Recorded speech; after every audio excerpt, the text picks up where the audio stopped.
자, 오늘 우리에게 주시는 말씀을 보겠습니다. 말씀 사무엘상 11장 1절로 15절 말씀 보겠습니다.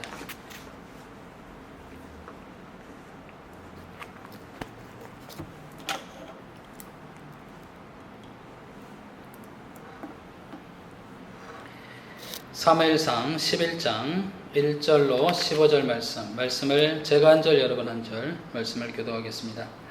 암몬 사람 나하스가 올라와서 길르앗 야베스에 맞서 진침해 야베스 모든 사람들이 나하스에게 이르되 우리와 언약하자 그리하면 우리가 너를 섬기리라 하니 암몬 사람 나하스가 그들에게 이르되 내가 너희 온 눈을 다 빼야 너희와 언약하리라.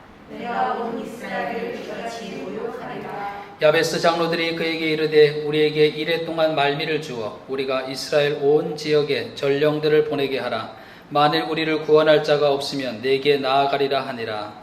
이에 전령들이 사울이 사는 기브아에 이르러 이방인 백성에게 전하매 모든 백성이 소리를 듣고오더니 마침 사울이 밭에서 소를 몰고 오다가 이르되 백성이 무슨 일로 우느냐 하니 그들이 야베스 사람의 말을 전하니라. 사울이 이말을 들을 때에 하나님의 영에 크게 감동되매 회개가 크게 일어나 한 겨리의 소를 잡아 각을 뜨고 전령들의 손으로 그것을 이스라엘 모든 지역에 두루 보내어 이르되 누구든지 나와서 사울과 사무엘을 따르지 아니하면 그의 소들도 이와 같이 하리라 하였더니 여호와의 두려움이 백성에게 임하매 그들이 한 사람같이 나온지라. 사울이 베셋에서 그들의 수를 세어 보니 이스라엘 자손이 30만 명이요 유다 사람이 10만 명이더라. 무리가 와 있는 전령들에게 이르되 너희는 길르앗 야베스 사람에게 이같이 이르기를 내일 해가 더울 때에 너희가 구원을 받으리라 하라. 전령들이 돌아가서 야베스 사람들에게 전하매 그들이 기뻐하니라. 야베스 사람들이 이에 이르되 우리가 내일 너희에게 나아가리니 너희 생각에 좋을 대로 우리에게 다 행하라 하니라. 이튿날 사울이 백성을 3대로 나누고 새벽에 적진 한가운데로 들어가서 날이 더울 때까지 암몬 사람들을 치매 남은 자가 다 흩어져서 둘도 함께 한 자가 없었더라. 백성이 사울에게 이르되 사울이 어찌 우리를 다스리겠느냐. 한 자가 누구입니까? 그들을 끌어내소서 우리가 죽이겠나이다. 사울이 이르되 이날에는 사람을 죽이지 못하리니 여호와께서 오늘 이스라엘 중에 구원을 베푸셨음이니라. 사무엘이 백성에게 이르되 보라 우리가 길갈로 가서 나라를 세우게 하자. 15절 같이 읽습니다. 모든 백성이 길갈로 가서 거기서 여호와 앞에서 사울을 왕으로 삼고 길갈에서 여호와 앞에 화목제를 드리고 사울과 이스라엘 모든 사람이 거기서 크게 기뻐하니라. 아멘. 주님 말씀하옵소서. 겸손히 듣겠습니다. 말씀 따라 살겠습니다. 아멘.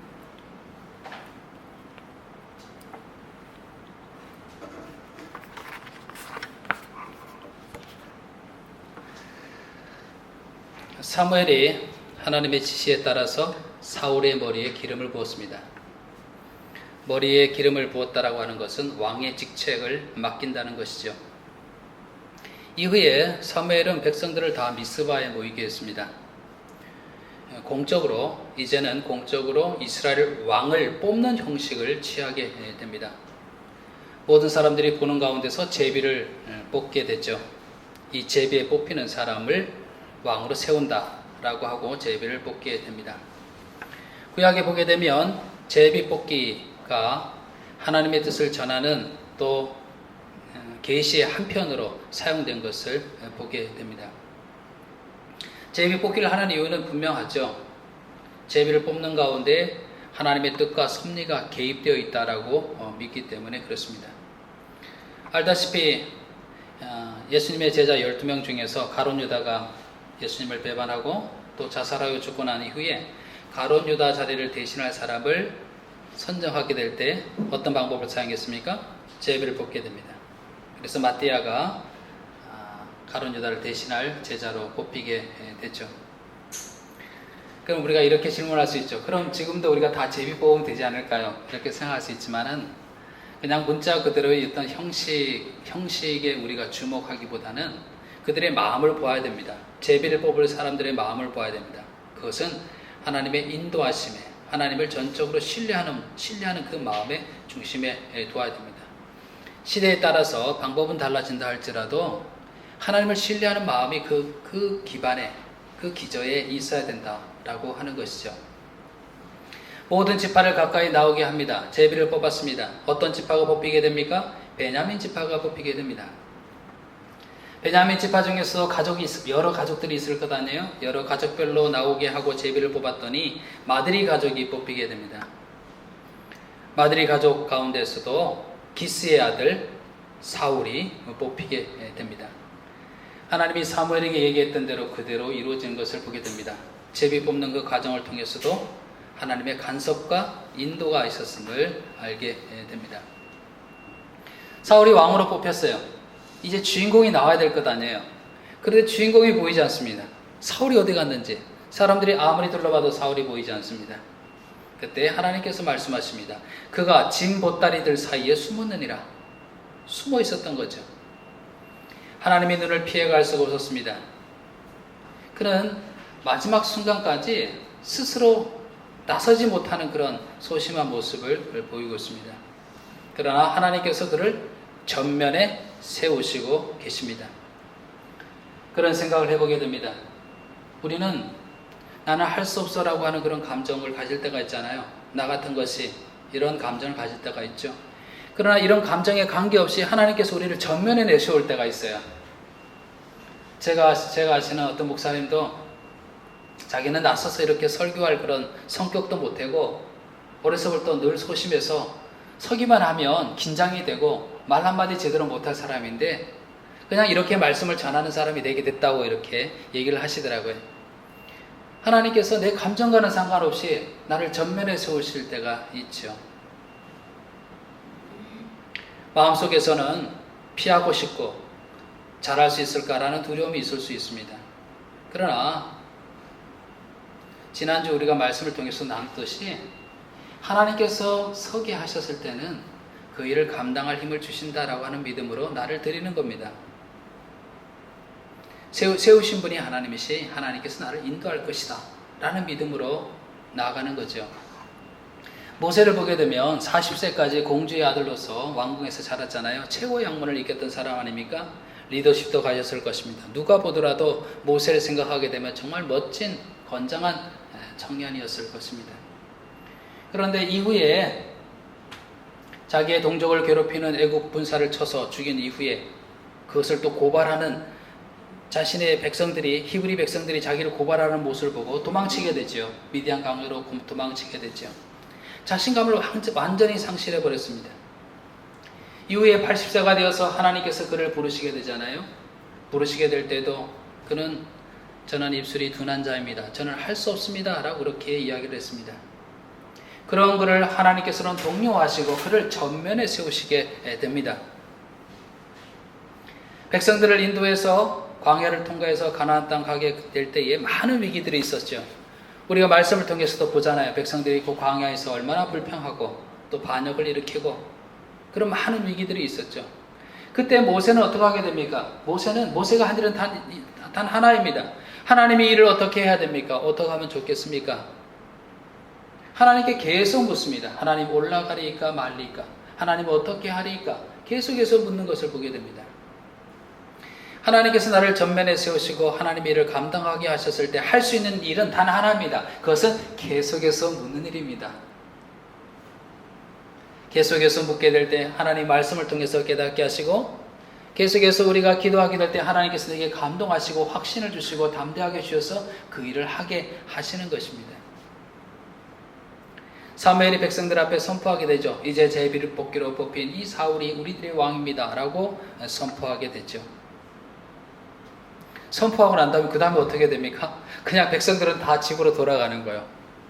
왕으로 뽑혔는데 왕궁이 있어요 없어요? 없어요. 군사들이 있어요 없어요? 없어요. 같이 일할 강요들이 있어요 없어요? 없어요. 그냥 흩어지는 거예요. 왕으로 선출됐다 하더라도 그간의 삶과 달라질 것이 하나도 없습니다. 아무것도 없는 거예요. 그냥 왕이라고 그냥 선출된 거죠. 그런데 그 가운데 또 보게 되면 어떤 부류의 사람들은요, 사울이 왕위에 오르는 것에 대해서 인정치 않은 그런 사람들이었습니다. 사무엘상 11장 27절에 보면 이런 말씀이 있습니다. 어떤 불량배들은 이르되 이 사람이 어떻게 우리를 구원하겠느냐 하고 멸시하며 예물을 바치지 아니하였으나 그는 잠잠하였더라. 어떤 사람들이 있었습니까? 사울을 멸시하고 사울의 왕위를 인정하지 않는 그런 사람이 있었습니다. 사울이라는 사람이 왕이 될 자격이 있느냐라고 그들은 얘기했죠. 작은 지파 출신의 그 사람이 어떻게 왕이 될 수 있느냐라고 얘기했죠. 지혜도 없고 담력도 없고 왕이 될 자격이 없다라고 그렇게 얘기했을 것입니다. 무엇보다 그들의 기억 속에 어떤 사울이 기억납니까? 제비를 뽑았을 때 보이지 않았던 사울, 뭐 했던 사울이었습니까? 숨어있던 사울의 모습을 기억하고 있잖아요. 저 사람이 우리의 왕이란 말인가? 계속해서 그들은 아마 그때 일을 기억하면서 얘기했을 것입니다. 저 사람이 우리의 왕이 될 자격이 있는 사람인가? 왕이라고는 했지만 아무것도 없고 자기를 멸시하는 사람들이 있는 이 상황 속에서 사울은 왕으로서 무엇을 할 수 있을까? 아마 속으로 이렇게 생각하실지도 몰라요. 어쩌다 내가 이 자리까지 떠밀려오게 됐을까? 야속하게도 사무엘은 왜 나를 택하여서 나를 왕으로 세웠을까? 그러는 가운데 한 일이 발생하게 됩니다. 오늘 본문의 말씀이죠. 어떤 일이 발생하게 됩니까? 암몬 사람 나하스가 길르앗 야베스를 침략해 오게 됩니다. 야베스 사람들은 두려운 가운데서 이 나하스에게 이야기하게 됩니다. 우리 언약하자. 그리하면 우리가 너를 섬기겠다라고 이야기를 하게 됩니다. 그러나 이 말에도 불구하고 암몬 사람인 이 나하스는 내가 너희 오른 눈을 다 빼야 너희와 언약하리라. 내가 온 이스라엘을 이같이 모욕하리라. 오른 눈을 뽑아낸다라고 하는 것은 이스라엘로 하여금 병사의 구실을 하지 못하도록 하겠다는 얘기예요. 싸울 때 보게 되면 한 손에는 방패를 들잖아요. 방패를 들고 눈이 보여야 되잖아요. 눈을 보이려면 어느 쪽 눈을 보겠습니까? 오른쪽 눈을 이렇게 보는 거예요. 방패를 딱 들고 오른쪽 눈을 딱 보는 거예요. 그렇게 싸워야 되는데 오른쪽 눈을 뺀다라고 하는 것은 뭐게 되겠어요? 군사로서의 역할을 하지 못하게 되는 거죠. 이 말을 들은 야베스의 장로들이 우리에게 7일만 시간을 달라. 우리가 이스라엘 온 지역에 전령들을 보내어서 구원할 자를 찾아보고 없으면 그렇게 하겠다라고 이야기를 하게 됩니다. 나하스는요, 그렇게 하라 그래요. 7일 동안 그렇게 한번 해보라고 그렇게 이야기를 합니다. 나하스가 이렇게 자신있게 허락했던 이유는요, 이스라엘은 아직 중앙정부가 없잖아요. 군대도 없고, 그래서 이 길르앗 야베스 지역을 구원할 자가 없을 거라고 생각했기 때문에 그렇습니다. 한번 해봐라 그래요. 7일 동안 어떻게 되는지 한번 해봐라 그래요. 전령들이 이 소식을 전하게 되죠. 길르앗 야베스가 지금 점령당하고 지금 파멸의 위기에 있다라고 하는 그런 소식을 전하게 되죠. 반응이 이 소식을 들은 백성들이 울게 됩니다. 두려움 속에 어찌할 바를 모르고 울게 됩니다. 길르앗 야베스를 도울 자가 없을 것 같습니다. 그런데 이 기브아에 있던 이 사울이 이 소식을 듣게 됩니다.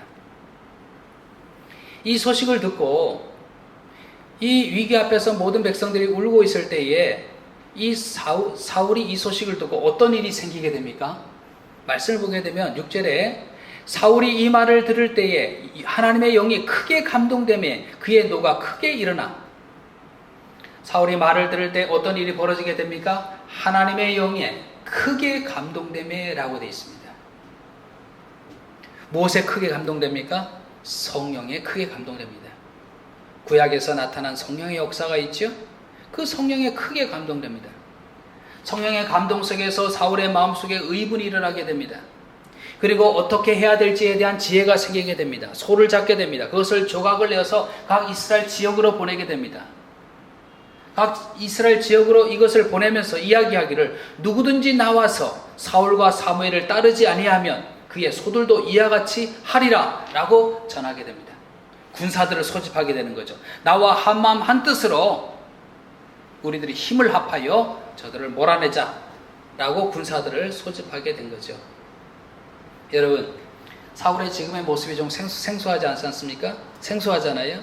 처음에 왕으로 선택되었을 때, 이것을 알았을 때 사울은 어디 있었어요? 숨어 있었잖아요. 보따리들 가운데 숨어 있어서 소심하게 그렇게 했던, 연약했던 그런 사울이었습니다. 그런데 이 사울의 모습이 바뀌고 있습니다. 그의 마음속에 담대함을 가지게 되고 어떻게 해야 될지 그 지략을 가지고 행하고 있는 그런 모습을 보게 됩니다. 뭐가 달라진 것입니까? 무슨 일이 일어난 겁니까? 단 하나예요. 일어난 일은 하나예요. 뭡니까? 성령으로 크게 감동됨에 라고 하는 것입니다. 사도행전에 오순절에 성령 강림의 사건이 생각나게 되잖아요. 두려운 마음으로 그들이 다락방에 모여서 전혀 기도하게 힘쓰게 될 때에 성령이 그들에게 임하게 되죠. 성령이 임하게 될 때 그들이 권능을 받고 이제는 어떡합니까? 연약하여서 말하지 못했던 그들이 나아가서 입을 열어서 증거하게 됩니다. 너희들이 하나님의 아들 예수 그리스도를 죽였고 그분은 죽음 가운데 있는 것이 아니라 3일 만에 다시 부활하셨다라고 하는 소식을 전하게 됩니다. 누구도 막을 수 없는 예수님의 증인이 된 것을 보게 됩니다. 빌기를 다함에 모인 곳이 진동하더니 무리가 다 성령에 충만하여 담대히 하나님의 말씀을 전하니라 라고 되어 있습니다. 똑같죠? 연약했던 이 사울의 마음을 담대하게 하고 지혜를 가지고 행하게 했던 그 이유도 연약해서 다락방에 모여서 있었던 예수님의 제자들이 담대하게 예수님의 증인이 된 그 이유도 똑같죠. 무엇입니까? 성령의 감동입니다. 여러분, 우리가 그리스도인입니다. 그렇죠? 우리가 성도입니다. 만일 너희 속에 하나님의 영이 거하시면 너희가 육신에 있지 아니하고 영에 있나니 누구든지 그리스도의 영이 없으면 그리스도의 사람이 아니라. 그리스도인이 되었다라고 하는 것은 우리 속에 뭐가 있다는 얘기입니까? 그리스도의 영, 즉 하나님의 영이 있다는 얘기입니다. 여러분, 하나님의 자녀이십니까? 하나님의 자녀죠. 무릇 하나님의 영으로 인도함을 받는 사람은 곧 하나님의 아들이라. 하나님의 자녀는 누구의 인도함을 받는다고요? 성령의 인도함을 받는다. 하나님의 영의 인도함을 받는다 라고 이야기를 하고 있습니다. 성령이 우리 안에 있는 거죠. 이렇게 얘기하는 사람이 있을지도 모르겠습니다. 성령님이 내 안에 계신 것은 알겠는데 그래도 불안하고 어떻게 해야 될지 모르겠는데 어떡하나요? 성령님이 내 안에 계신 건 알아요. 그런데 여전히 저는 불안해요. 두려워요. 이론적으로는 알겠는데 저는 연약해요. 그래도 연약해요. 이렇게 얘기할 수 있죠. 그러나 사울에게 임한 성령을 이야기하게 될 때에 어떻게 표현하고 있는지를 한번 보게 되면요, 하나님의 영에게 크게 감동됨에 라고 되어 있습니다. 크게 감동됨에. 신약적으로 이야기를 하자면 성령이 있음에 라고 하는 정도가 아니라 뭐예요? 성령이 충만함에 라고 하는 말로 바꿀 수 있습니다. 성령이 충만함에. 하나님의 영이 내 속에 있다는 것을 그냥 인정하는 차원이 아니라 성령이 충만하여서 성령이 나를 사로잡게 될 때에, 성령이 사로잡히게 될 때에 나의 연약함에 권능이 생기게 된다라고 하는 거죠.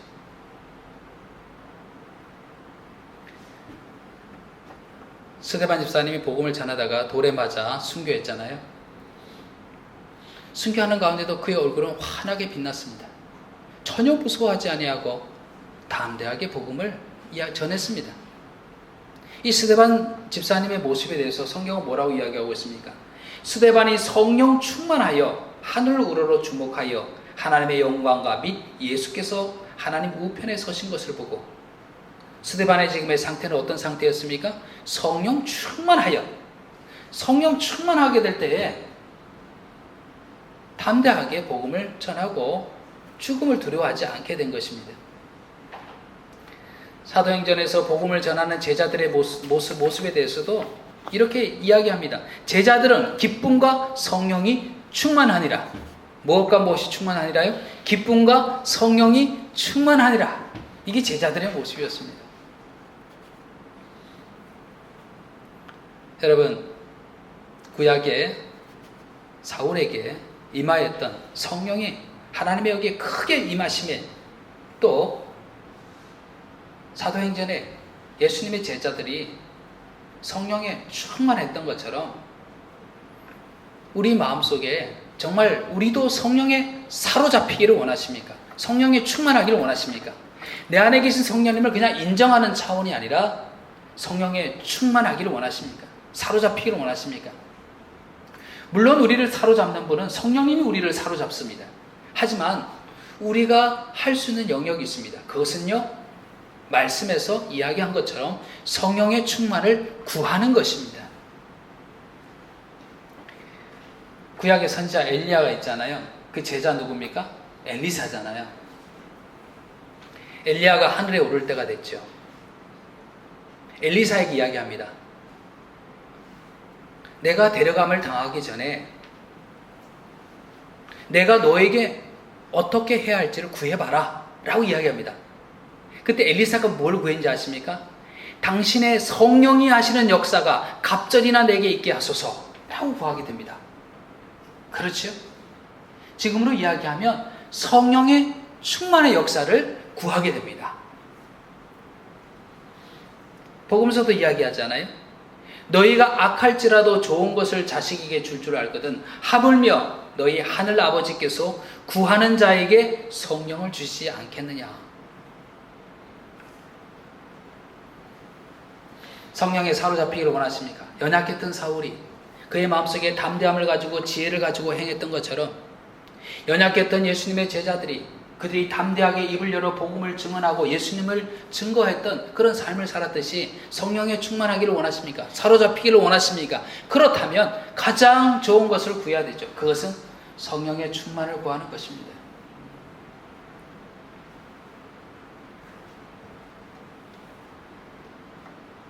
성령의 충만을 구하게 될 때에 우리는 성령님을 더욱 의지하게 되게 되고 성령님이 우리를 사로잡게 됩니다. 담대하게 됩니다. 어떻게 해야 될지 길이 보이게 되는 것입니다.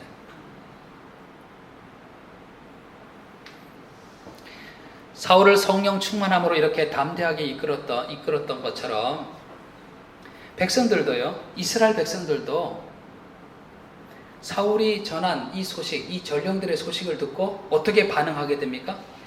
여호와의 두려움이 백성에게 임함에 그들이 한 사람같이 나온지라 라고 되어 있습니다. 성령이 충만함으로 이를 전하였던 이 사울의 말이 백성들에게도 이미 전달되어져서 하나님께서는 그들의 마음을 변화시켜서 어때요? 하나님을 경외하는 마음을 갖게 하시고 마음이 한 마음이 되었대요. 이제는 그 위기 앞에서 눈물 흘리던 사람들이었어요.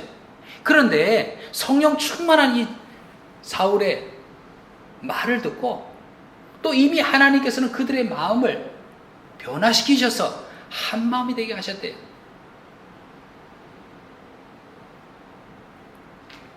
하나님께서는요, 한 사람이 성령 충만하여서 하나님의 일을 하고자 순종하고 나아가게 될 때에 그 주변까지도 바꾸시게 됩니다. 사람의 마음을 바꾸시고 상황도 바꾸시게 됩니다. 우리는 내가 사람을 바꾸려고 하잖아요. 내가 그 사람을 설득하고 내가 그 일을 하려고 노력하고 애쓰잖아요. 늘 말씀드립니다만은 우리가 애쓰고 노력하는 거 훌륭한 덕목이죠. 그러나 하나님이 전제가 되지 않고 그런 것은 그것은 헛되게 무너지고 맙니다. 사울이 성령이 충만하여서 그 일을 하고자 하게 될 때 하나님께서는 백성의 마음을 움직이셨어요. 한 마음이 되게 하셨어요. 그 수많은 백성들의 마음을 움직이는 그 힘은 하나님께 있었습니다. 그러나 여러분, 내가 분주할 것이 아니라 내가 성령에 충만하여 하나님을 의지하고 내 스스로가 하나님 앞에 결단하고 순종하는 일입니다. 그럴 때 하나님은 주변을 바꾸십니다. 사람의 마음을 바꾸셔요. 하나님 어느 곳에나 계신 분 아니에요? 전능하신 분이시 아닙니까? 이미 하나님께서는 이 일을 행해가고 계시는 거죠. 제가 첫 목회했던 지역이 시골에서 첫 목회를 했습니다. 거기서 5년을 제가 목회를 하고 인도네시아로 가게 됐습니다. 인도네시아, 사역지를 인도네시아로 가게 됐는데 후임자를 정해야 되는데 저희 교회의 권사님이 마음이 속상하셨는지 그냥 일이 잘 진행되지 않도록 자꾸 그냥 막으시는 거예요. 그러니 저는 인도네시아 갈 벌써 항공권이 스케줄이 나와 있고 항공권도 끊어져 있고 그런데 인도네시아 갈 날은 다가오는데 후임자가 결정이 안 된 거예요. 제가 제 힘으로 애쓰고 노력하고 했지만 이게 안 되는 거예요. 그런데 이 문제를 그냥 하나님께 맡기고 하나님께 기도하기만을 시작했습니다. 그랬더니 그 권사님이 그냥 마음이 확 풀리셔서 목사님 그렇게 하시죠. 저도 목사님의 손 가서 인도네시아 가셔서 성교한 일에 기도로 돕겠습니다. 이렇게 마음이 확 풀리신 거예요. 저희 작은 경험이었지만 그때 무슨 생각이 딱 들었냐면 그래 하나님이 하시면 하시는구나. 사람의 마음을 하나님께서 여시고 하시면 하시는구나. 예수님께 말씀하셨잖아요. 먼저 그의 나라와 그의 의를 구하라. 그리하면 이 모든 것을 더하시리라 말씀하셨잖아요. 내가 하나님을 구하고 내가 성령에 충만해서 내가 하나님께서 깨닫게 하신 일에 순종하여 나아가게 될 때에 하나님께서 우리의 일을 더하시는구나. 내 모든 사정을 아시는 하나님께서 내 상황을 바꾸시고 사람의 마음을 바꾸시고 그렇게 하시는구나. 성경에서 얘기하고 있잖아요. 하나님 말씀하시기를 내가 너희보다 앞서가리니 라고 그렇게 얘기하고 계시잖아요. 홍해 앞에서도 뭐라고 그러셨습니까? 너희는 가만히 있어 내가 하나님됨을 알지어다 라고 그렇게 말씀하고 계시잖아요. 하나님께서 일해 가시죠. 백성들의 마음이 한 마음이 되었어요. 이스라엘이 30만 명, 유다 사람이 3만 명, 대군이 한 마음으로 나오게 되었습니다.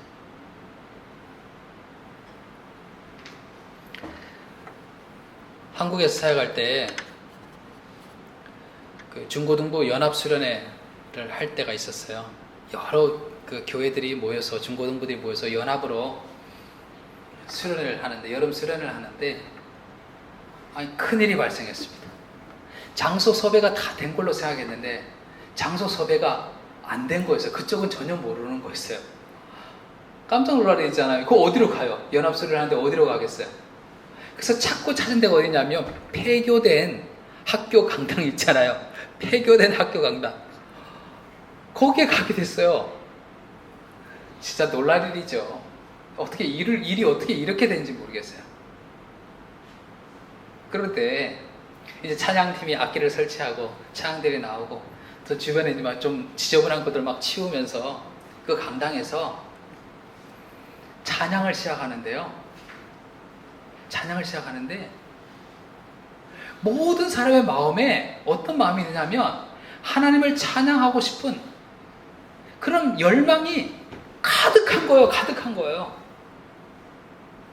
저도 밖에서 어떤 그 일을 돕고 있었는데 찬양의 소리가 들리는데 제 마음속에 정말 그 자리에서 하나님을 찬양하고 싶은 마음이 가득 드는 거예요. 모든 사람이 그 강당 너무 지저분할 거 아니에요. 청소도 안 하고 쓰레기 천지고 그럴 거 아니에요. 치우고 하나님을 찬양하는데 저는 그때처럼 하나님의 영광이 임한 그런 찬양의 분위기를 찬양을 경험한 적이 별로 없는 것 같아요. 다른 교회에서 온 모든 아이들이 서먹서먹 할 만도 한데 찬양으로 한 마음이 되어서요. 찬양을 하는데 이야 하나님이 장소의 문제가 아니구나. 장소의 문제가 아니었어요. 전부 다 실망할 수 있잖아요. 아니 장소 섭외마저 이거 말이 되는 일이야. 이게 안 된다니? 말이 안 되는 얘기잖아요. 근데 하나님께서 감동하심에 모든 사람이 주님을 높이고자 찬양으로 영광을 돌리면서 그 수련회는 정말 은혜 가운데 맞춰지게 되었습니다. 우리의 마음에 한 마음을 이루시는 성령의 역사, 성령이 우리에게 감동하게 될 때 한 마음이 되는 거예요. 그렇습니다. 교회에서도 우리 성령이 충만하게 될 때 한 마음이 되는 거예요. 그냥 사람의 마음이 갈라지기 쉽잖아요. 다 성향들이 다르고 성격들이 다르고 성장 배경들이 다르고 그래서 다 얼마나 갈라지기 쉬운지 몰라요. 쉽게 실망하고 오해하고 뭐 이런 것들이 많이 있을 수 있잖아요. 그런데 이스라엘 백성들의 마음을 한마음 되게 하셨던 이 성령의 역사처럼 교회 가운데 성령이 충만하게 될 때 한마음이 되는 거예요.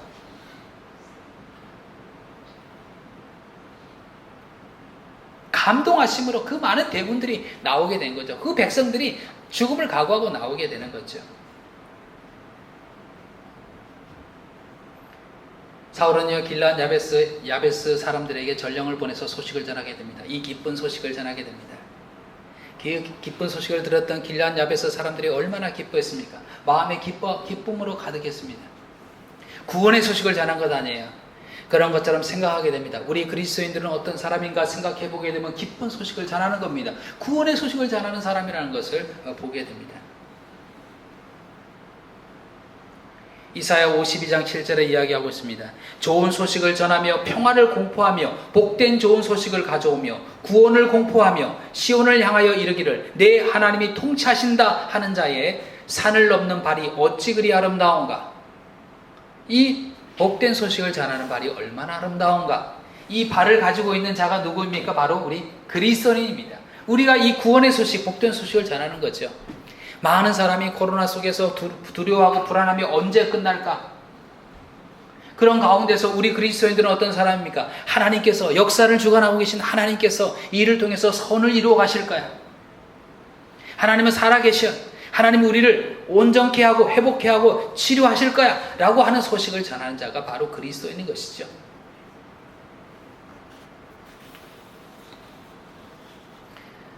바울이 로마로 압송되어 가게 될 때에 배가 난파되어서 모든 사람이 다 죽게 된 상황이 있었습니다. 바울은 지금 어떤 신분입니까? 재판을 받으러 가는 죄인의 신분이란 말이에요. 그런데 이 바울이 그 모든 사람들을 향해서 이렇게 이야기를 하게 됩니다. 내가 너희를 권하노니 이제는 안심하라. 너희 중 아무도 생명에는 아무런 손상이 없겠고 오직 배뿐이리라. 내가 속한 바 곧 내가 섬기는 하나님의 사자가 어젯밤에 내 곁에 서서 말하되 바울아 두려워하지 말라. 너가 가이사 앞에 서야 하겠고 또 하나님께서 너와 함께 항해하게 한 자를 다 너에게 주셨다 하였으니 그러므로 여러분이여 안심하라. 나는 내게 말씀하신 그대로 되리라고 하나님을 믿노라. 죄인이었던 바울이 어떤 소식을 전하게 됩니까? 구원의 소식, 기쁜 소식을 전하게 되는 거죠. 여러분 그리스도인들은요 이 세상에 그 기쁜 소식을 전하는 자입니다. 구원의 소식을 전하는 자입니다. 무엇하기에? 하나님을 믿기 때문에 그렇습니다. 살아계신 하나님을 믿기 때문에 그렇습니다. 우리가 이 세상에 이 기쁜 소식을 전하게 되려면 우리의 상태는 어떤 상태가 될까요? 그냥 막연하게 긍정적인 마인드를 가지고 우리 그리스도인들은 긍정적인 마인드를 가지는 사람이야. 그래서 전혀 근거도 없이 잘 될 거야. 우리 누구 위로한다고 그렇게 얘기할 때 있잖아요. 어려움 있는 사람한테 힘내 잘 될 거야. 그냥 근거 없는 그런 위로를 줄 때가 있잖아요. 그런데 우리의 위로는 우리의 구원의 소식을 전하면 근거 없는 것이 아니라 무엇에 근거하여서요? 하나님의 말씀에 근거해서 하나님이 살아계신다라고 하는 그런 확신 속에서 전하는 겁니다. 그러니 그리스도인들은 이 세상에서 좋은 복된 소식을 전하는 자가 되기 위해서는 어디 안에 있어야 되겠습니까? 은혜 안에 있어야 되는 거예요. 하나님 말씀 안에 있어야 되는 거예요. 하나님께 살아계신다라고 하는 확신 안에 있어야 되는 거예요. 그래야 이 세상 가운데 구원의 소식을 전하는 겁니다. 복된 소식을 전하는 겁니다. 나도 확신이 없는데, 나도 모르겠는데 그냥 잘 될 거야 이렇게 얘기할 수 없는 거죠.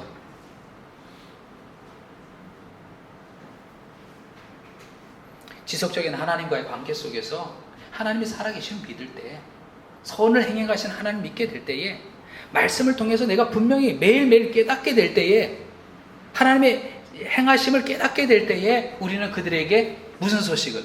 복된 소식을 전하게 되는 겁니다.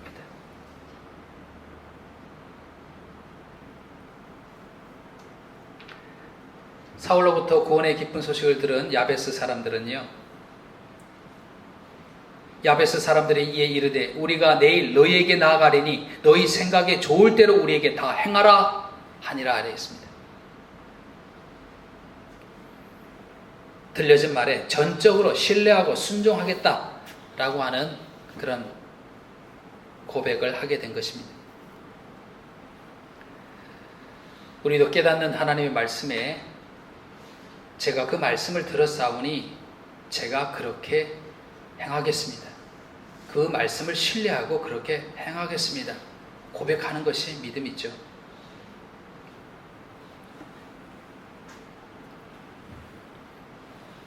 이튿날 사울은 함께한 군사들과 언제? 새벽에 어디로? 적진 한가운데로 들어가게 됩니다. 새벽에 들어간 것을 보니까 어떻다는 거 아시죠? 망설였나요? 아니, 망설인 것 같습니까? 아니죠. 그죠? 뭐예요? 마음이 준비가 딱 된 겁니다. 어디를 향하여? 적진 한가운데로 들어가게 됩니다. 성령이 충만하게 될 때에 망설임이 없습니다. 성령이 충만하게 될 때 이것이 하나님이 기뻐하시는 일이라는 것을 확신하게 될 때에 망설임이 없게 되는 거죠. 적진 가운데로 들어가는 것을 두려워하지 않습니다. 우리 그리스도인들은 또 다른 말로 표현해 보면 세상 가운데로 들어가는 사람들입니다. 내 안에 계신 빛이신 예수님을 가지고 세상 가운데로 들어가는 사람들입니다. 내게 주신 그 말씀을 가지고 세상 가운데로 들어가는 사람들입니다. 성령께서 내게 주시는 담대함과 성령께서 내게 주시는 지혜를 가지고 세상 속으로 들어가서 빛을 드러내는 사람입니다. 하나님의 말씀을 선포하는 사람들입니다. 하나님이 살아계심을 증거하는 사람들이다.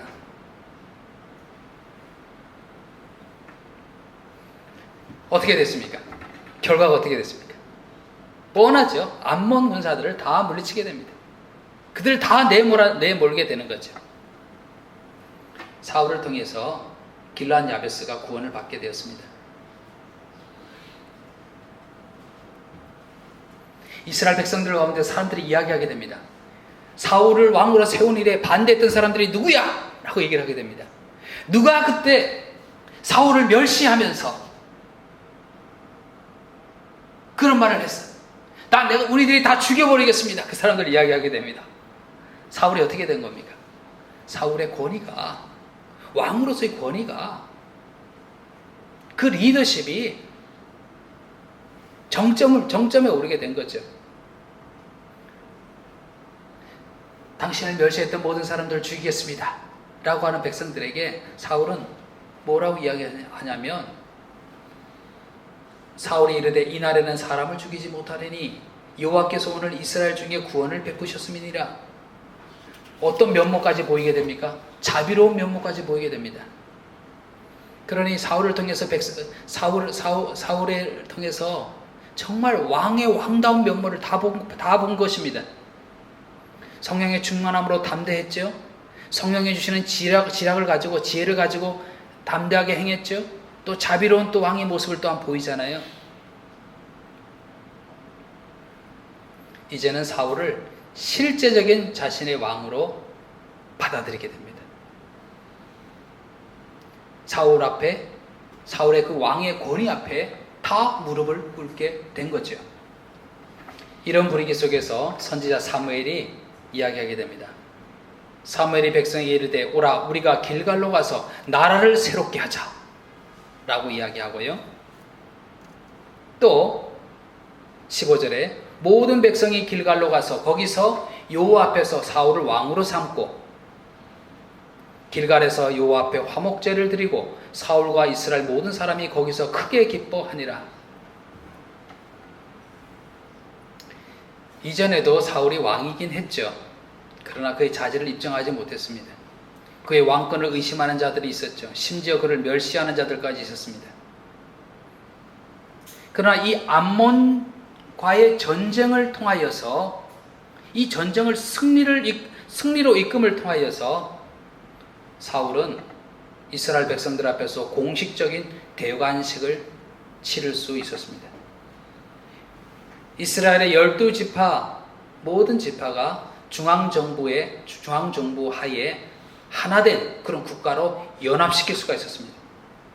이스라엘 왕권을 공고히 확립할 수가 있었습니다. 여러분, 왕은 되었지만 어찌할 바를 모르던 이 사울에게 이 암몬의 침략이라고 하는 이 위기가 왔잖아요. 암몬의 침략이라는 이 위기를 통하여서 사울이 어떻게 된 겁니까? 왕으로서의 권위와 리더십과 모든 백성이 그 왕의 권위에 무릎 꿇게 되는 그 일이 일어나게 된 거잖아요.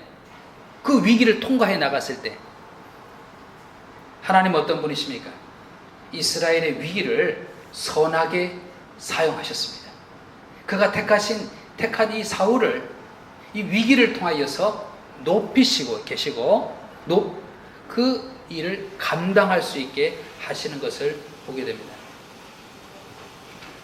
우리의 삶 속에서 위기가 계속 오게 되죠. 평온한 삶만 지속되면 얼마나 좋겠습니까? 아무 걱정 없이, 염려 없이 참 좋다 라고 그렇게 이야기할 수 있는 생활만 있으면 얼마나 좋겠습니까? 그런데 때로 질병의 위기가 옵니다. 재정적인 위기가 오죠. 심리적인 위기도 오죠. 각종 형태의 여러 위기들이 오게 됩니다. 개인적인 영역만 있는 것이 아니죠. 지금 우리가 살고 있는 이 시대, 이 사회, 국가, 세계를 보게 될 때 위기를 경험하게 됩니다. 지금 코로나 상황 속에 있지 않습니까? 경제적인 불황, 민족들 간의 갈등, 전쟁의 위기, 환경의 위기, 위기들이 있잖아요. 그런데 우리 살아계신 하나님께서 하시는 일에는 이 위기를 하나님은 선용해 나가신다라고 하는 것입니다. 위기를 통해서 더 나은 길로 인도하십니다. 새로운 길로 나아가게 하십니다. 오히려 위기를 통해서 귀중한 것이 무엇인가를, 정말 귀중한 것이 무엇인가를 깨닫게 하시고 새로운 삶으로 결단하게 하십니다. 그렇게 우리의 삶 속에 당면하는 위기 속에서도 선하게 인도하실 하나님에 대한 믿음을 새롭게 하시는 여러분이 되시기를 바랍니다. 그리고 하나님께서 하나님과의 긴밀한 교제 속에서 내가 잘라버려야 될 것을, 내가 결단하고 버려야 될 것을 깨닫게 하게 될 때 그것을 잘라버리고 내가 가야 될 새로운 길이 무엇인지를 깨닫게 하게 될 때 그 길을 행할 수 있는, 그 길을 걸어갈 수 있는 여러분이 되시기를 바랍니다. 소원을 이루어 가실 하나님을 의지하고 살아가시는 여러분, 또 위기 속에서 하나님이 깨닫게 하시는 것에 기쁘게 결단하고 순종하며 나아가시는 여러분이 되시기를 간절히 축원합니다.